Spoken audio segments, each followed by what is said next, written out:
kembali dalam pelajaran SKI. Tentunya masih ingat ya nama ibu. Nah, oke. Masih ingat? Oke. Sebelum kita mulai pelajaran sejarah, nah lebih baik kita berdoa dulu. Langsung ibu yang memimpinnya. Coba kita baca doa sebelum belajar. Bismillahirrahmanirrahim. Allahumma inni as'aluka rizqan thayyiban wa ilman nafi'an wa amalan mutaqabbalan. Rabbi zidni ilman warzuqni fahman. Baik teman-teman, sebelum mulai ke pelajaran, ibu akan mengabsen terlebih dahulu. Nah, ibu ingin ketika kalian dipanggil, sebutkan satu kata yang berhubungan dengan mata pelajaran yang akan ibu sampaikan. Saat ini materi yang akan ibu sampaikan yaitu peradaban pra-Islam.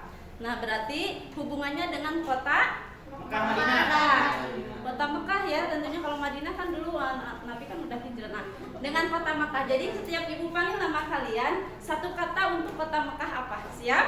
Untuk kota Mekahnya.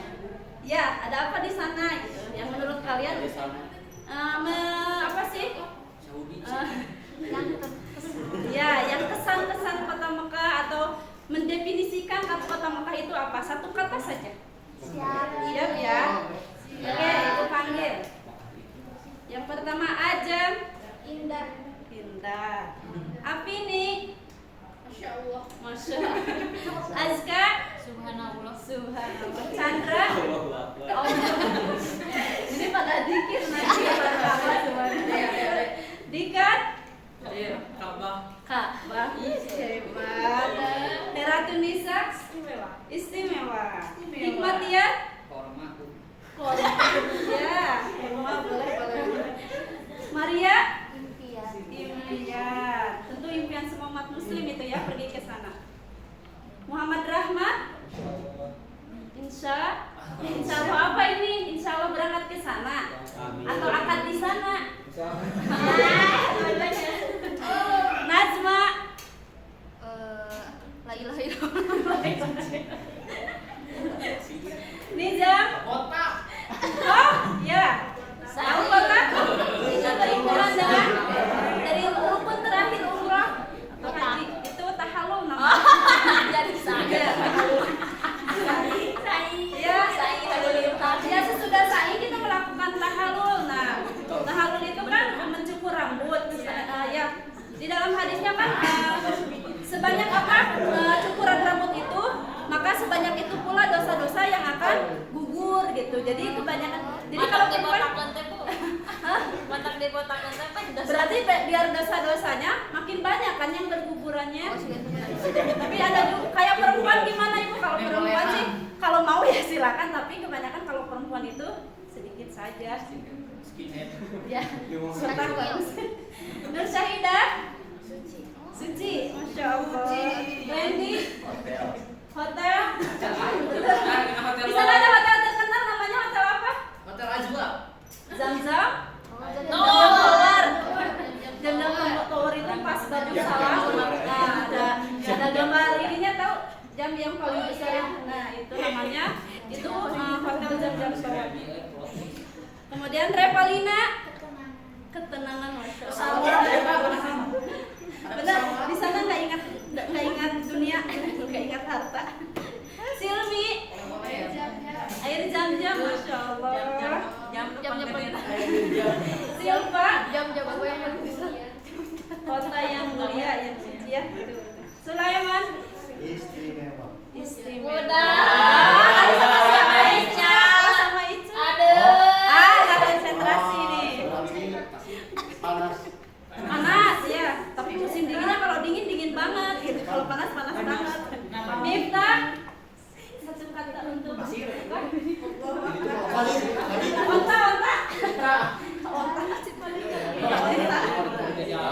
Firda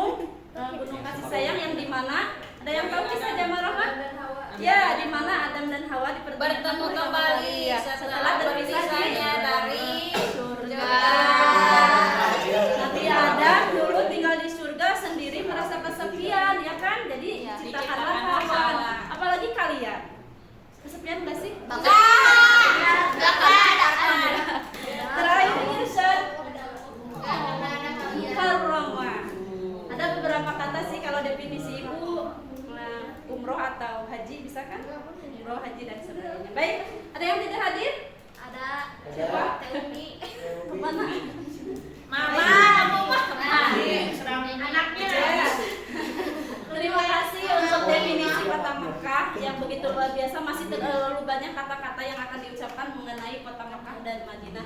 Tapi terima kasih teman-teman semuanya. Nah, baik.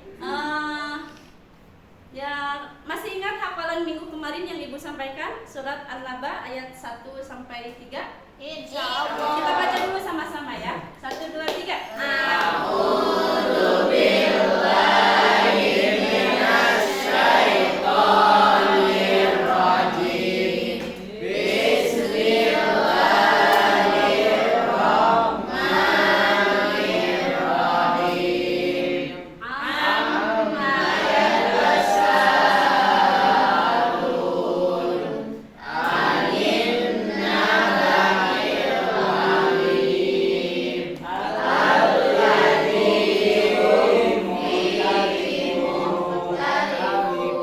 Karena kalian kan ada kelas tahfidz sama Pak Judi. Jadi setiap pertemuan dengan Ibu 1 hari 1 ayat ya kita hafalkannya. Baik.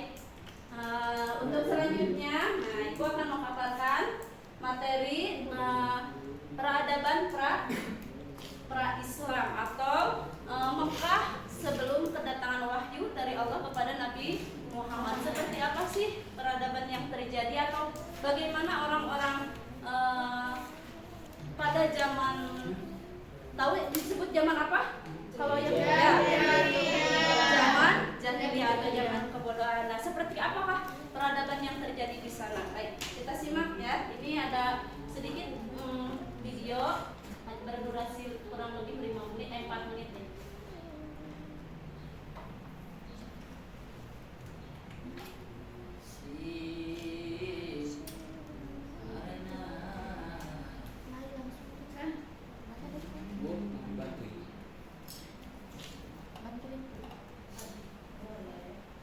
Si Ain itu ya.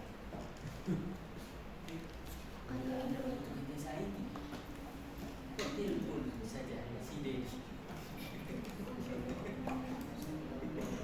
Oke, sambil menunggu videonya berputar. Nah, dulu itu zaman sebelum Islam itu disebut jahiliyah. Kalau dalam arti jahiliyah itu adalah kebodohan. Tapi kebodohan di sini tuh zaman jahiliyah itu bukan berarti mereka tidak bisa membaca, tidak bisa menulis, bahkan bodoh dalam misalkan berbisnis bukan. Tapi jahiliyah di sini tuh mereka bodoh atau buta dalam kepercayaan kepada Tuhan atau kepada Allah ya gitu. Jadi kalau di itu tuh bahasanya apa? Paganisme ya. Paganisme itu orang yang mempercayai kepada batu, dewa, berhala dan sebagainya gitu. Nah, itu ada juga baik. menyebut dengan kata jahiliyah, pakainya ya guys, dari kata bahasa Arab al-jahiliyah yang berarti kebodohan, jahiliyah yang berarti tidak memiliki pemikiran. Siap, kita lihat Istilah ya. jahiliyah atau ada juga yang menyebut dengan kata jahiliyah. Ya, suara ibu ya, mohon maaf. Dari kata bahasa Arab al-jahiliyah yang berarti kebodohan atau tidak memiliki pemikiran. Dengan kata lain, jahiliyah sering diterjemahkan sebagai zaman kebodohan, mempunyai konotasi sebagai suatu masa paganisme Ini suara atau ibu. kemusyrikan. Ya dong, masih suara orang tetangga. Sebelum manusia menerima dan mengakui keesaan Tuhan atau mengetahui hukum sakral Tuhan. Selama masa jahiliyah, kesucian ajaran tauhid yang diajarkan Nabi Ibrahim alaihissalam sebagai nenek moyang mengalami kemunduran dan bercampur baur dengan kepercayaan paganisme. Hal ini tercermin dari banyaknya berhala yang dijadikan perantara penyembah Tuhan. Ini beberapa budaya buruk masyarakat jahiliyah sebelum datang Islam. Yang pertama, mengeksekusi anak perempuan. Masyarakat jahiliyah kerap kali terlibat peperangan antar kabilah. Menurut mereka, semakin banyak anggota keluarga perempuan,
diperbaiki dengan bahan baku emas.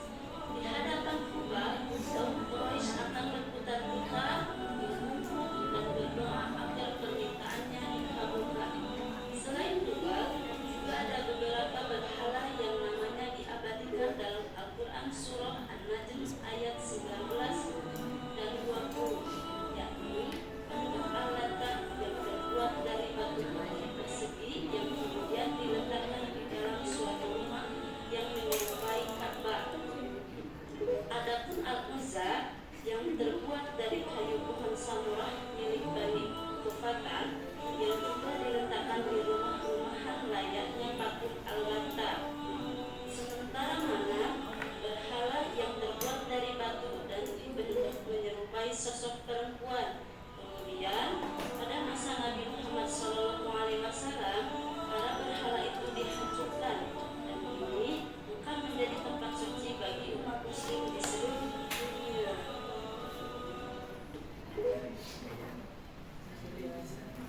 Nah, baik, sebentar ya, ibu nulis dulu.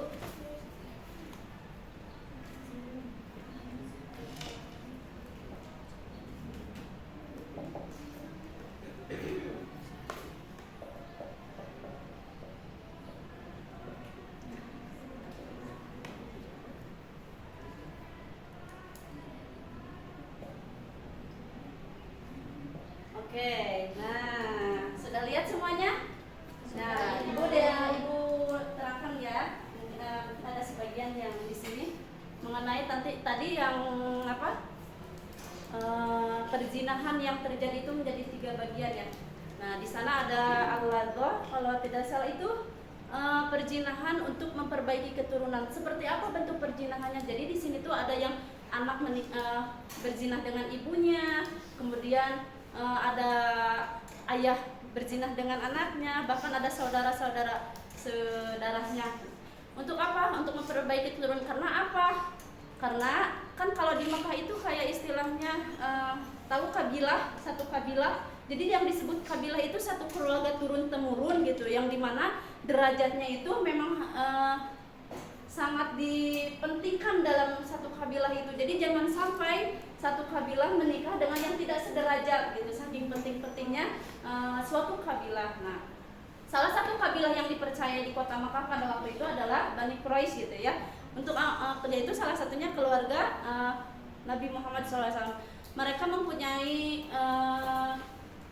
tanggung jawab atau kepercayaan untuk menjaga Ka'bah gitu, walaupun pada kenyataannya yaitu si Amr bin Luhai itu membuat aliran yang baru itu, yaitu ya mendirikan patung-patung di sekitar Ka'bah. Nah, di mana sih atau patungnya itu berupa seperti apa sih? Di sini teman-teman ya. Loh. Jadi tadi kita sudah tahu bahwa Al-Uzza itu satu patung yang dibuat dari pahatan kayu pohon apa tadi? Samurah ya. Nah, pohon samurah itu dari Bani Ghofatan. Makanya kalau kabilah Ghofatan itu punya namanya sendiri gitu. Jadi si patung Al-Uzza itu disimpan di suatu tempat yang berbentuk Ka'bah, biar ingin menyaingi Ka'bah disebut Ka'batul Ghofatan gitu ya. Nah, yang kedua itu Al-Lata. Nah, ini Al-Lata yang berbentuk kayak seperti dewa lagi kayak itu ya. Nah, kemudian ada Hubal. Nah, Hubal ini tadi apa? Berhala yang paling besar, yang paling yang paling dihormati lah istilahnya gitu. Nah, ini yang mana seperti ini bentuknya. Kelihatan semuanya? Ya. Maaf ya, ibu nggak ini di layarnya. Oke, tadi. Nah, yang di dalam Al-Quran yang diabadikan dalam Al-Quran hanya berapa? Hanya 3 berhala. Nah, terdiri dari surat terdapat dalam surat An-Najm ayat 19 sampai ayat 20. Dan ini ayatnya sudah ibu tuliskan, kita baca sama-sama ya. Bismillahirrahmanirrahim. Afara'aitum. Oh iya, maaf. Afara'aitumul Lata wal Uzza wa manatas salisatal ukhra. Coba artinya Kang Ijam. Maka apalah patut kamu orang-orang yang musyrik menganggap berhala Allah dan Uzza, dan Manat yang ketiga, yang kemudian sebagian anak perempuan Allah. Nah, itu jadi Al-Uzza itu diibaratkannya kan karena dewi itu disangkanya dewi kecantikan, makanya pahatan patungnya itu berupa perempuan. Nah, gimana? Sudah siap untuk evaluasi?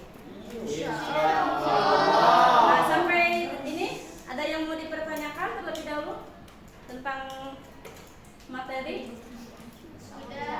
Tidak ada, berarti kalian sudah mengerti ya semuanya. Saatnya ibu melakukan evaluasi. Nah, evaluasinya seperti apa? Nah, di sini ada papan. Nah,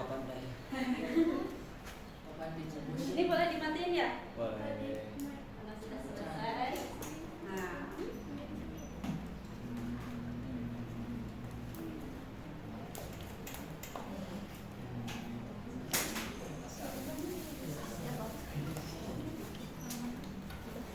nah di sini. Matiin ulasan. Nah, di sini ibu akan melakukan evaluasi.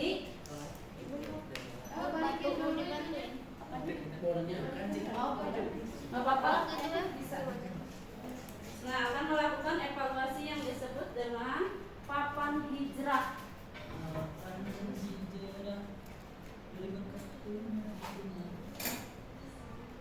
Hijrah dari rumah ke setim. Nah, kalau hijrah itu yang berarti apa? Pindah. Berpindah dari satu tempat ke tempat yang lain. Mungkin kalian sudah pernah dengar ya bahwa Nabi Muhammad itu berhijrah kemana? Tahu tempat hijrah pertama Nabi Muhammad? Habasyah. Ya, yang kedua? Oh, ya. Ya. Taif itu sekarang tempat yang paling indah. Ya, di sana tuh gurun pasir, gunung-gunung bebatuan, tapi di sana tuh tumbuh-tumbuhan atau buah-buahan terbaik semekah. Maksudnya Taif. Ini bentar ya.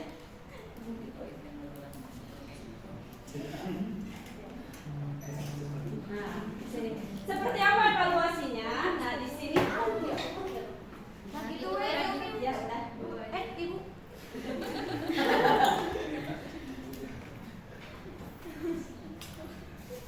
Nah, seperti apa evaluasinya? Di sini ada kelompok. Ya Allah. Ya, di sini ibu akan dibagi dua kelompok. Di mana kelompok laki-laki adalah kelompok apa? Ya Allah, ya Rahman. Kipas angin. Bapak, dah. Tahan kebaya. Tahan kebaya. Kata ibunya kamu kok.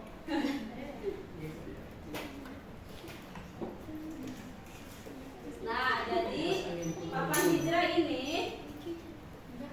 kalian akan berpindah tempat. Jadi perempuan memindahkan pernyataan.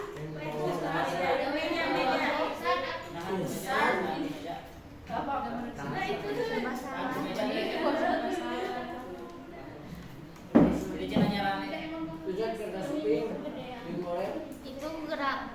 Ibu matiin gerak ini. Angin. Oh, ini ya. Dibalikin aja. Itu Chandra itunya mejanya deketin.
kalah pemenangnya. Boleh 4 atau boleh ke depan.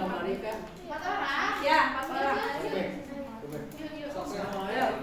Oke, tim gembira itu Isan. Ada patah ikan limbah Isan. Ayo siap. Sebenarnya pengennya semuanya. Kalau semuanya bakal juga. Tidak efektif. Kalau semuanya kalau tadi bisa di apa? Bisa gitu. Kayaknya bisa. Iya, iya dari sini ke sini kalau laki-laki dari sini. Ya. Boleh silakan. Ya, 1 2 3. Opatan, bukan? Cowok 1 lagi.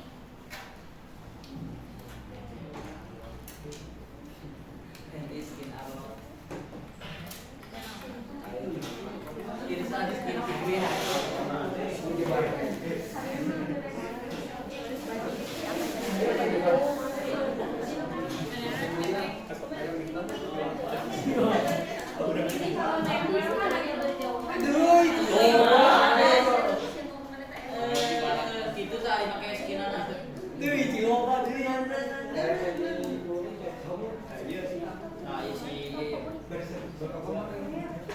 jangan ke belakang. Jadi jadi Pimpin aku serapomna kasih apa nih? Salah ubah. Tadi tempatnya di mana? Berada. Ini kerja kena di bumi we. Paling besar. di gidaran kalau punya kurang.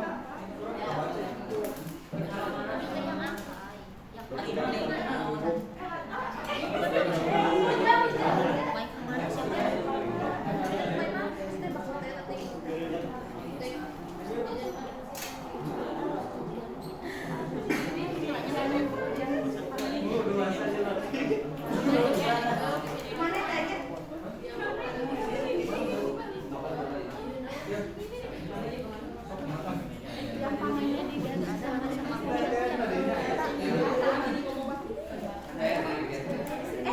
paling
Nah, pemenangnya adalah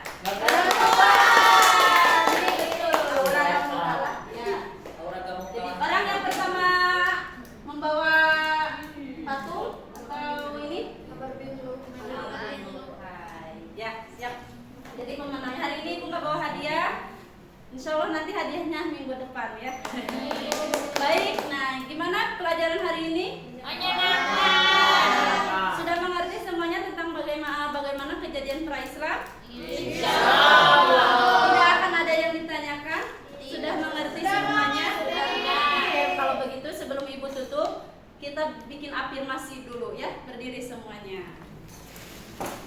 Siap. Semuanya tangan di sini. Ya. Siap ya. Ibu contohkan satu kali. Kata-katanya, ku pasti bisa hadapi tantangan dalam hidupku, sabar dan tawakal. Siap. Nyanyinya dulu sebelum geraknya. Ku pasti bisa hadapi tantangan dalam hidupku, sabar dan tawakal. Siap. Semuanya ya. Ibu contohkan sekali. Ku pasti bisa hadapi tantangan dalam hidupku, sabar dan tawakal. Kembali lagi ke sini, siap? Jadi 1, 2, 3. 1, 2. Bisa? Ya. Cobain dulu ya. Siap. 1, 2, 3. Ku pasti bisa hadapi tantangan dalam hidupku, sabar dan tawakal. Ya, bisa? Ya, bisa. Ku pasti bisa hadapi tantangan dalam hidupku, sabar dan tawakal. Ku pasti bisa. Sekarang cepat ya. Kalau ternyata pas tawakal dia kesini, berarti dia gagal, tidak konsentrasi. Ya siap. 1, 2, 3. Ku pasti bisa hadapi tantangan dalam hidupku, sabar dan tawakal. Ku pasti bisa hadapi tantangan dalam hidupku, sabar dan tawakal. Sekali lagi, lebih cepat lagi. Sekali lagi, kalau nggak tawakal seperti ini, berarti dia kurang konsentrasi ya. Siap. Sekali lagi 1, 2, 3. Ku pasti bisa hadapi tantangan dalam hidupku, sabar dan tawakal. Ku pasti bisa hadapi tantangan dalam hidupku, sabar dan tawakal.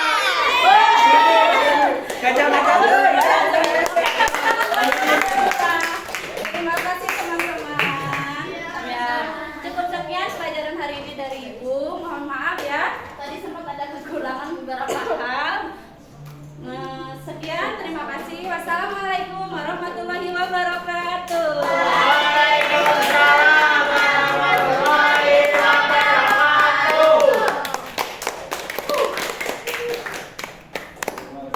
Well. Ini aura Argusnya kuat banget. Hidupku.